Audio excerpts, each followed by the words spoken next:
Next, is it time for a major overhaul of the way we approach cancer detection? A Nottinghamshire woman who died from cancer visited her GP 11 times before finally being diagnosed at A&E. Well, now her son's campaigning for cancer to be the first thing that doctors consider when assessing a patient. Tim Parker's been to meet him. Finding it early makes it more treatable, so tell your doctor. Be clear on cancer. A simple message from the NHS, but signs of cancer were missed in Luke O'Reilly's mum, Diane Howell, from Newark in 2013. She had 11 visits to the surgery. She had no continuity of seeing the same GP. She saw 6 different GPs in that time. And they was just dismissive of her. You know, she would go home at night and she would cry and she would say, you know, Luke, I'm so poorly. I don't feel myself, but she would always say, oh well, you know, the GP's told me I'm all right and it's nothing to worry about. So she just tried to carry on, you know, and be brave. Luke's mum died in November 2013, 11 months after she first visited her GP centre in Newark.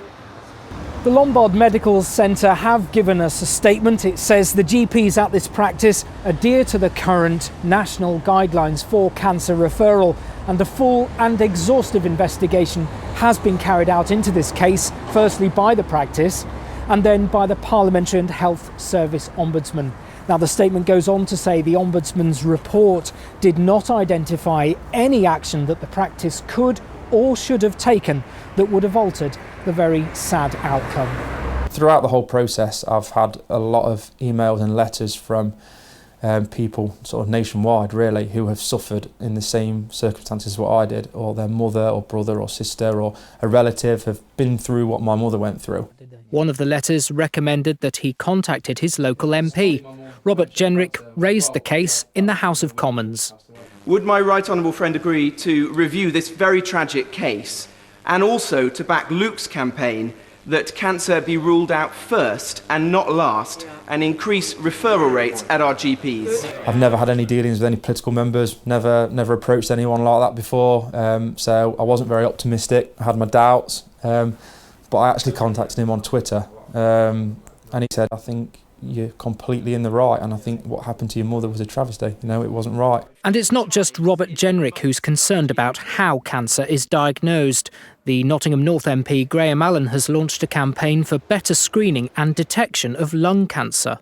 It's obviously too late to present at A&E if you eventually diagnosed with lung cancer. You wouldn't do it, I wouldn't do it, we wouldn't want our families to do it. We'd much rather have a system where we can get to people way earlier, GPs and all the other health professionals, people working in the community, to detect these things early, get people in front of a scan, and that's our belief, is that we will save at least 26 lives of constituents in Nottingham North if we do about 2,500 scans. Ultimately, what I'd love to have an effect on the way we diagnose cancer patients in the future, because I think at the moment we eliminate so many minor problems, you know, and if this can change and we can test it earlier, I just think we could stop so many people from suffering. Luke O'Reilly wants politicians to take note of his campaign to get cancer tests made earlier. He wants to make sure others don't suffer like he has.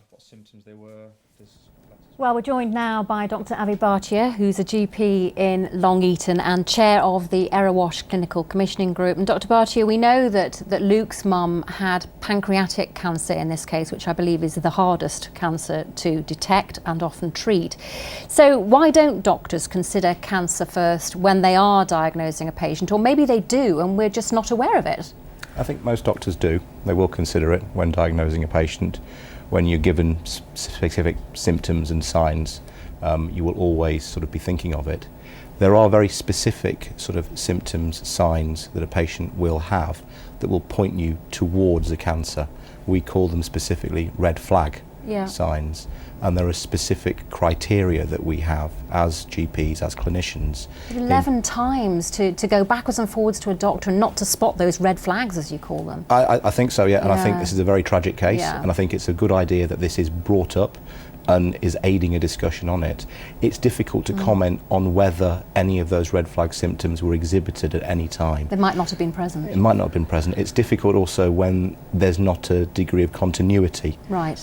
with the same clinician or GP each time, and the story is having to start from the beginning all over every again. time. Yeah. And given that it's predicted that 50% of us will be unfortunately diagnosed with cancer at some point, is it unrealistic to expect that you can screen everyone all the time? I mean, that would be a mammoth task, wouldn't it? I think in utopia you would love to be able to do that. Yes, and lots of other things. And everything really. Yeah. We try and put that in place for certain things, non-cancerous things.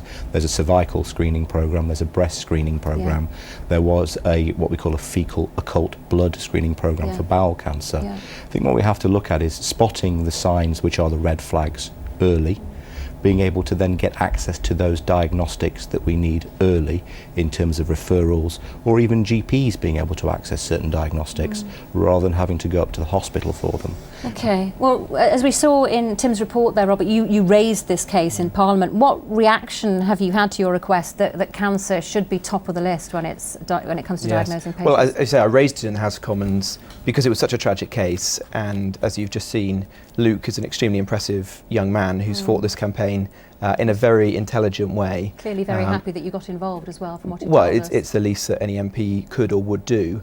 I thought it was very shocking, that statistic, that a quarter of all new cancer cases, or 80,000 people a year, are only being diagnosed when they walk into A&E.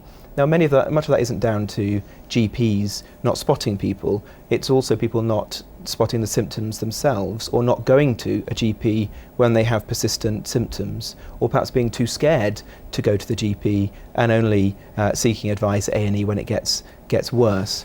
I'd like to think that we could encourage people to be more familiar with some of the symptoms of cancer, more aware of some of these complex cancers like pancreatic cancer, which is notoriously difficult to diagnose. And as you just heard, give GPs more power when, in their judgment, they do want to refer, to do so directly and not have to jump through so many hoops. Glenys, we fare quite badly when it comes to cancer detection rates, don't we, do. compared to the rest of Europe? Why? We do.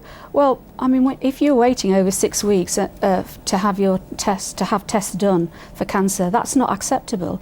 And the number that have gone up from this government taking office has gone from about 1,900 to about 10,600 are now waiting over 6 weeks. We have to get shorter waiting times for people to get tested, and we're saying we're going to have a fund that specifically deals with this. Isn't and that we're the going to answer, have Robert? a week. People will only wait a week, and we need to give GPs more support. GPs need more support. They've had a rough time lately, and you just see we need more GPs, we need more nurses, but this government has just slashed those, and we need to make sure we get those nurses and those doctors that we need to make sure cancer Robert, patients it's are the treated government's properly. fault here. Well, this is more complex than that. Obviously, it's a shame to bring in political points when we're talking about something that's actually very serious here, and is about raising awareness with the public to ensure more people understand the symptoms of cancer. They go to their clinicians when they have persistent symptoms, and the clinicians and the GPs are able to refer when they want to in their professional judgment. I think it's important to push GPs to do so, but at the same time we have to trust them. They are the people with the medical experience, and they have to have the right to go directly for the test when they need to. I agree with all of that, but you can't at the one hand have this massive £3 billion top-down reorganisation of the NHS instead of putting the money It's into nothing to do with that. It is. There are thousands more doctors and nurses working in the NHS. Let me finish for once. Just let me finish. We ought to be putting the money into frontline services instead of a reorganisation that everybody says was pointless and didn't work. Now, we think that we should be having more GPs. We want at least another 5,000 GPs, because if they're the first line of defence, Let's they're talk to overworked one, at the then. moment. We've got him in the studio. He's a very busy man. But Dr. Bartier, with A&E under so much more pressure, as we're hearing on a daily basis, it's landing at your doors now. And how are GPs coping with that? I think A&E is under a lot of pressure, and I think also primary care, general practice. And now you are expected to deal with more. Under as much pressure. The GPs are working longer now than they've ever been working. They are working as hard as everybody else in the whole healthcare community. Not only the GPs, but the nurses, the people who work in the community, the rest of the primary care team. And as you've alluded to before, they are the first line. The resource needs to go into primary care. I think morale is not at its best. No. Recruitment is not at its best. Dr. Barty, I'm sorry, we'll have to leave it there, but thank you Okay. so much for coming in.